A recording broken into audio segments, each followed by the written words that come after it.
Kaninong sasakyan tong sinasakyan natin?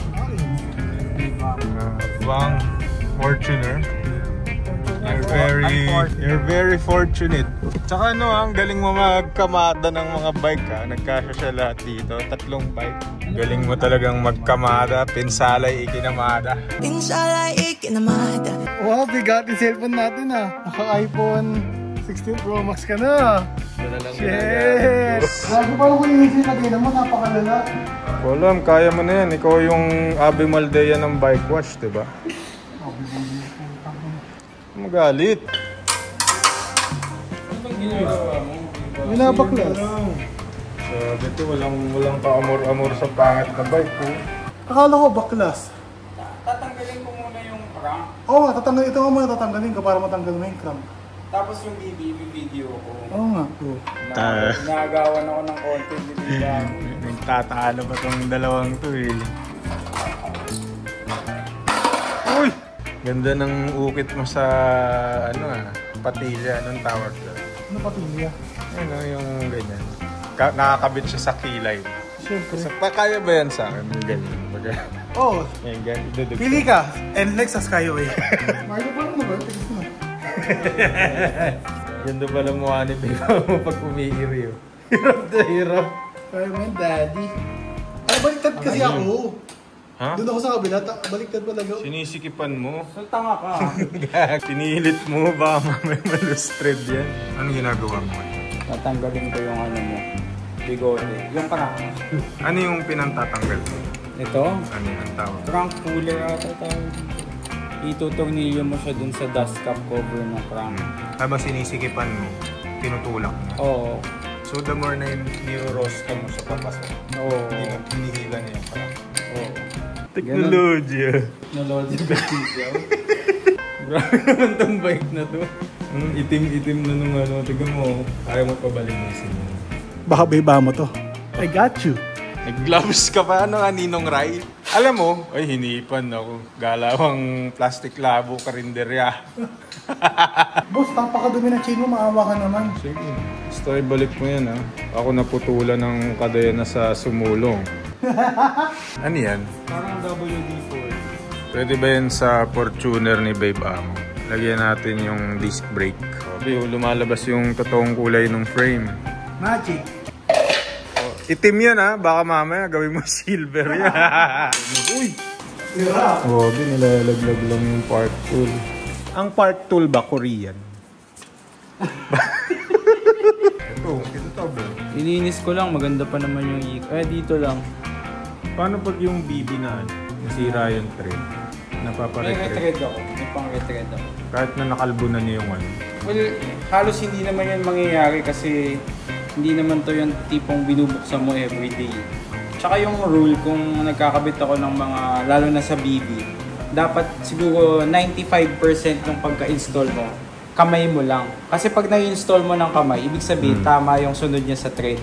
Kung kunyari, onti pa lang yung nakabit mo dun sa part, tas matigas, tas pilitin mo ng tool, ibig sabihin, kinakalbo na niya, tas pinipilit mo pa rin gamit tool. Ano yung ginawa ko dun kay, yung pedal ni Pao. Pero nakalbo pa rin kahit nakinamay ko. Kalbo ka kasi. Naunahan mo sa punchline ko ha. Torque. Work. Paano ko mag-torque? Yun na yung park tool galing Korea. Kim Park Tool. Para harap sa itay mo yun. Okay ka lang, babe. Ang hirap na hirap ka sa naging trabaho mo. Ang inang kanina yun. Akala ko nilagyan mo ng liquid sauce eh. May tawag dyan eh, 7 bagsik. Parang libro. Yung pag wala kang pati. Oo nga, naubos mo yung patilya eh. Ganun. Kasi Mario, sabi ko sa mama ka sa akin, ako magpapagupit sa'yo eh. Saan ka ba nagpapagupit, babe? Sa Banawe, marami magaling doon. Sabi ng kaibigan ni Ting, eto daw uso mga gupit daw ngayon. Oh. Anong tawag sa gupit mo? Undercut. Undercut? Undercut, di undercut yun eh. Hati ka sa gitna eh. Undercut to. Naka-undercut sa ilalim. Ang undercut, 0. Nagtatalunan nila yung mga gupit nila. Wala akong problema sa pagpapabarbero.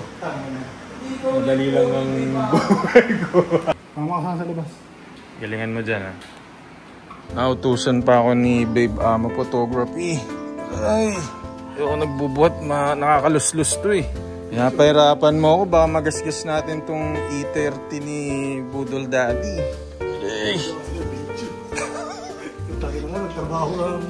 Tapon mo na lang dito yung frame mo. May mga isda oh. May mga isda, wag. Nananahimik sila. Kuha lang ako ng sabon mga pinag. Okay. Ngayon ay maglilinis tayo ng pangit na bike. Kung hindi nyo alam ano yung pangit na bike, ito yun. Bakit pangit? Kasi pangit siya talaga. Isa lang yung gear niya, wala siyang preno, wala siya sa bakal. May dent pa siya dito. Ayun, kita nyo. Kaya pangit siya talaga. At wala na kayong magagawa doon. Ito yung carbon, di-degreaser mo. Kukunin ko kasi yung may basa ng sa kotse. Para saan to? Pagka may order kang sapatos, silahin mo lang to. Babagsak nila yung mga size. No, binugahan na. Bug! Sa harap ni Mama Mary ka pa talaga naglinis eh, no? So sa mga hindi nakakaalam, ito yung pastime ni Babe Amo pag nandito siya sa bahay nila, Budol Daddy, ang mag-bike wash. Siya lang nakakaalam kung paano gamitin tong hose. Wait lang, kuhin ko na yung spray ko, yung baril ko. Ay, may baril ka? Ano yung mga favorite moments mo dito bago natin isara yung Budol Body House? Ah! Isara?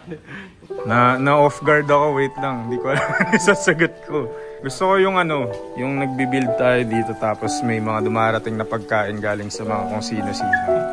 Tapos pag may mga hindi natin kilalang nagbibuild, magpapadala ng mga pizza. Alam mo yun, parang di naman nangyayari yun sa mga bike shop na yun. Pero hindi kayo obligado Ay, hindi ba? Boss, is lang, trabaho ko dito. Bakit mo natanong yun? Saan papupuntahan yung conversation? Hindi kasi hindi na ako dito nakatagay. So parang once a week na lang ako nandito. Namimiss ko. Eh di doon tayo kay Lating mag-build. Uy pare, ingatan mo yun ha. Yan nagpapasikat sa atin pare eh. Ang cute nitong aso na to pandak. Ilan taon eh? Wala po, mga 2 months, 3 months oh. na lang po. Dagul, magaling ba maglinis tong tao mo dito, Dagul? Hindi! Baka sobrang degreaser, maging free will yan, Babe Amo ha. Ano kayong lasa ng tenga? Ako, alam nyo ba, yung pusa, pag naiinis ako kay Ponpon, kinakagat ko din siya. Tapos yung balahibo nila, merong pagka-spicy. Spicy. Huwag mo naman steel brush yung niya, mauubos yung kulay. Baka yung 48T maging 47 na lang. So, sponsor mo daw. Sabihin mo baka naman. Ikaw naman. Dagul, sabihin mo nga baka naman. Dagul. Baka naman. Dahil meron na akong anak, may mga daddy portions na tayo sa vlog. So dahil 1 month dad na ako sa July 3, marunong na ako magpa-birth. Tinuruan ako nung hospital. Sige, turo mo sa amin. So, ito malito, bawal mo hawakan sa kilikili yung... Saan dapat? Dapat pagpasa sa'yo, saluhin mo na sa puwet, saka sa leeg. Yan, ganyan. Hindi kasi siya tao eh. Huwag mo siyang ipatong ng gano'n na kasi baka mauntog sa chest. Dapat pag nakaganyan yung baby, ikaw yung bababa niya, gano'n. Oo. Tapos pag nasa gitna na siya ng tummy mo, yan, ganyan, di ba? Tapos hawak mo yung puwet, tsaka yung leeg. Pwede mo lang ipa-ganyan-ganyan. Tsaka dapat yung ulo niya mas mataas sa stomach. Para yung gas sa stomach lumabas. Parang binibreed mo yung brake. Kumbaga pinipitik mo yung bubbles. Oo, parang yung bubbles, automatic, parang sa soda, di ba umaakyat? Oo. So parang yun, magbubot. So ganyan-ganyan din wala.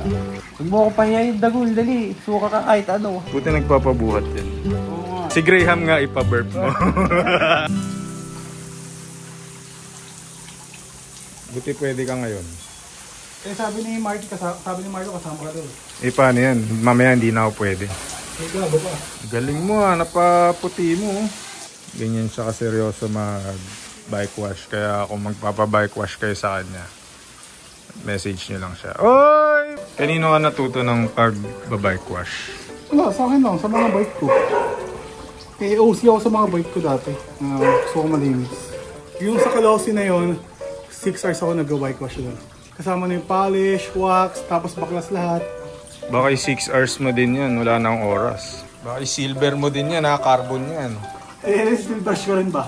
Lalagyan ko ng bato yung wiper mo pag ginawa mo. Ito, marami nagtatanong kung ano to. Ito ay Surly Tag Nut. Mahirap makahanap nito. Hindi mahirap, meron naman kay Tryon yun. Meron ba kay Tryon yan? Oo. Walang ganyan kay Tryon, di naman nagbebenta ng Surly si Tryon. Pupunasan mo pa yan, di ba? Alam ma'am, gusto mo pag-alap ko yung wet? Babad na ako dito. Ano daw? Okay na yan, babe amo. Baka mamaya kailangan na i-repack yan. Tsaka tataas ang water bill nila Budol Daddy. Dapat Patrick, dito ako kumukuha ng panghugas. Kita mo, nag-iigib sila. Tubig ulan. Huwag ka kumuha dyan kasi mahal ang nawasa ngayon. Wala nang ililinis yan. Wala kang rayos na pupunasan dyan. 3 lang yan. Okay na tayo for today's videos. Gusto mo pag sinawala mo? Pag sinawala mo. Di man malunggoy yan eh. Makahiya yan eh. Makan nga natin. Ay hindi sila nahihiya. Matitigas ang mukha. Sige, kainin mo. Kamatsili ata yan eh. Pwede ka na magpadede niyan dahil kumain kang malunggay. Ano yung mga set mo? Anong gagawin ko? Pasok mo na may set mo. Sige po. Ito na po. Babe amo, bumigat yung carbon ko ah. Parang pinasok ng tubig yung 80 mm. Ano nang mangyayari, Patrick?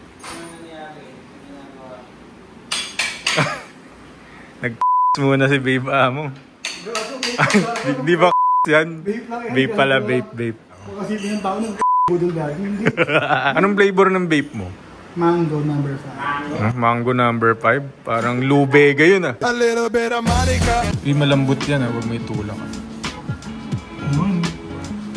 Diba? Ganito ang angulo.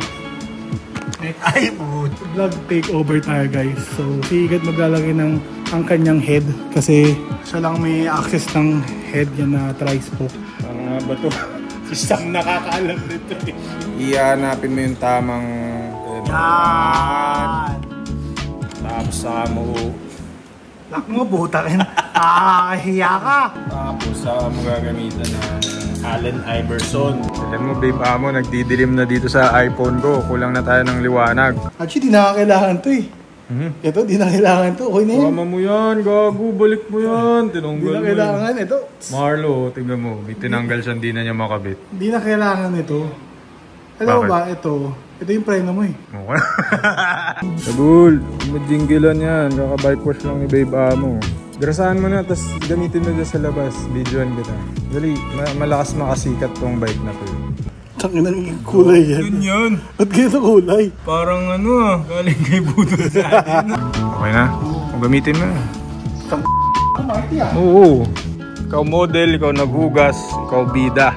Si Dagul kumakain ng probiotics. Yung paa ni Marlo nilalangaw. Sinisira na niya. Pagkatapos niyang hugasan, oras na para sirain.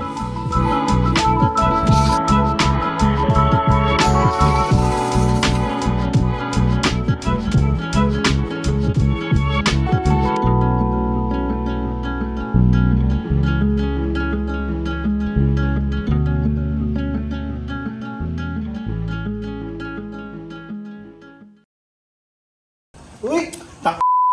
Si Dagul ba kinukunan mo? Gago! Akala ko yung bike yung kinukunan mo.